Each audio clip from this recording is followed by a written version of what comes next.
And I visited mosques and churches and synagogues in Turkey. What was the impression of visiting all these places in Turkey on you?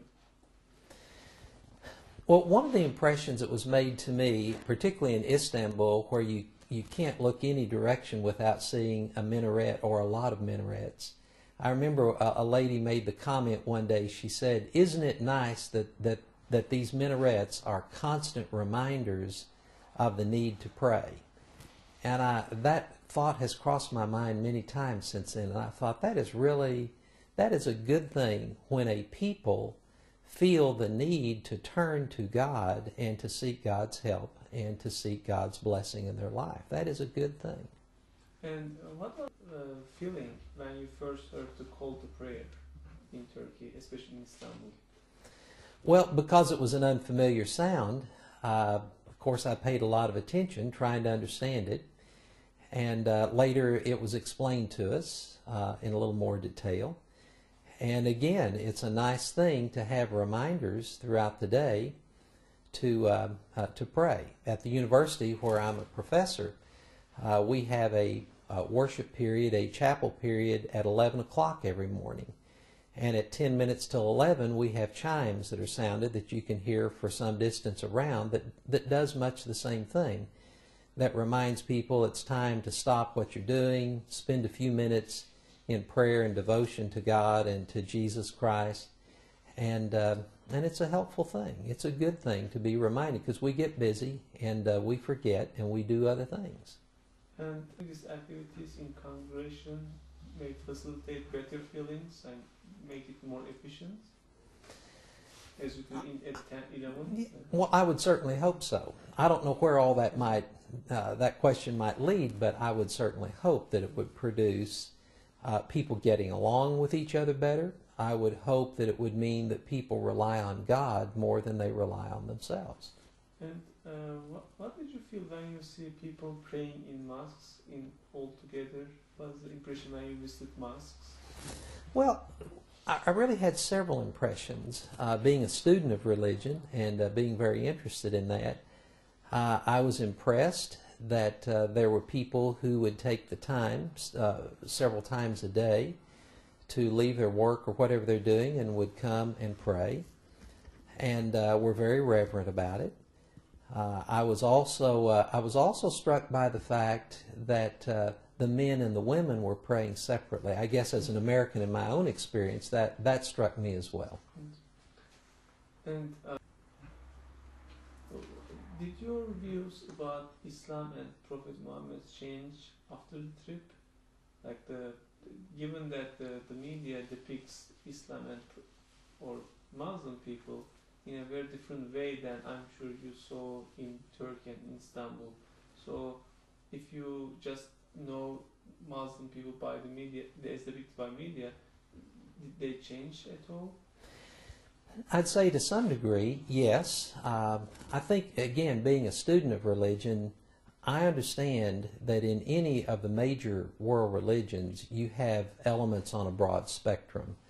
There are elements within the Christian faith that are extreme. That does not at all reflect the heart and essence of the Christian faith, which is a faith of service to one another and love to one another and good relations and service to God. And I suspect that much the same thing could be said about Islam as well. So in a sense, it didn't change my attitude because I think I already had some of that understanding. But it did reassure me that it is nice to know that there are people of another faith that do believe in the softer, kinder, warmer aspects of life rather than the harsher aspects of life. Is there anything that you want to share with us beyond these questions? Yes, I would love to go back to Turkey and visit with those people again. What a wonderful experience that was for my wife and me. We loved every minute of it. We enjoyed the big city of Istanbul and its wonderful historic character. We also enjoyed even going to eastern Turkey, to Sanli Urfa and to Haran. and to Konya and all of the different cities. I mean, we loved each one of them for what they were, and I would say I think we came to have a better feeling for the Turkish people, for the Turkish society, for Turkey's desire to become a part of the European community and kind of the challenges and struggles that it has to get there.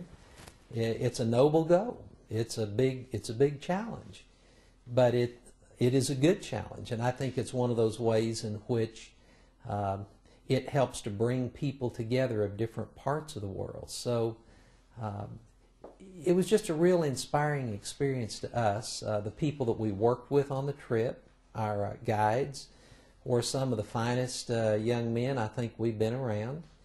And the people in whose homes we were with, the cities we visited, I could talk for a long time. I could do a whole program for you just on that. Do you think that he may play a major role in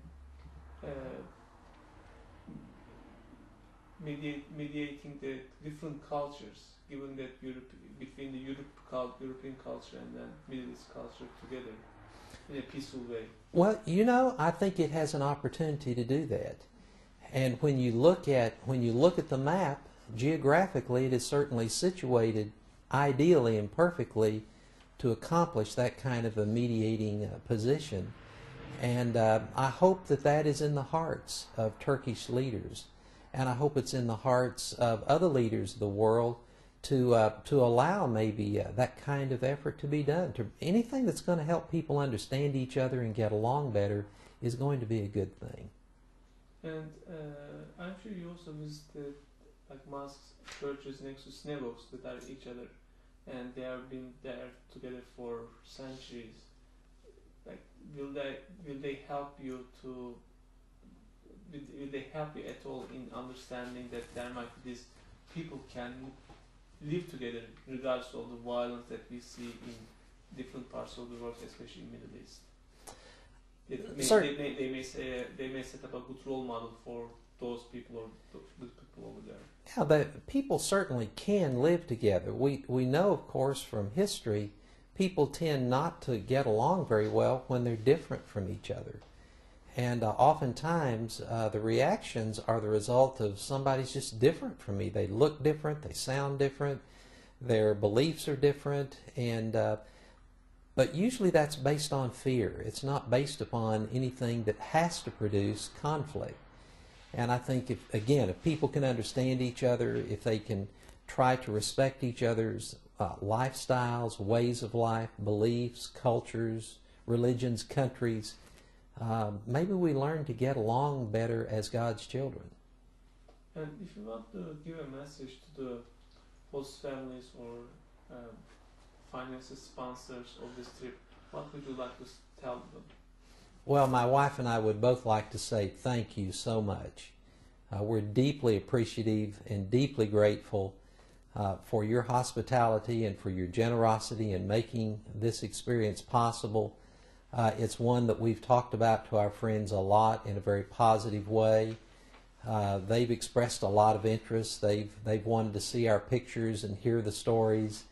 And it's just been a good thing in terms of maybe bringing a little bit of that culture back to some of our friends and some of the people we associate with. And so we'd like to say thank you very much. It is certainly an experience that we will not forget and that we will treasure for a long, long time. Thank you very much.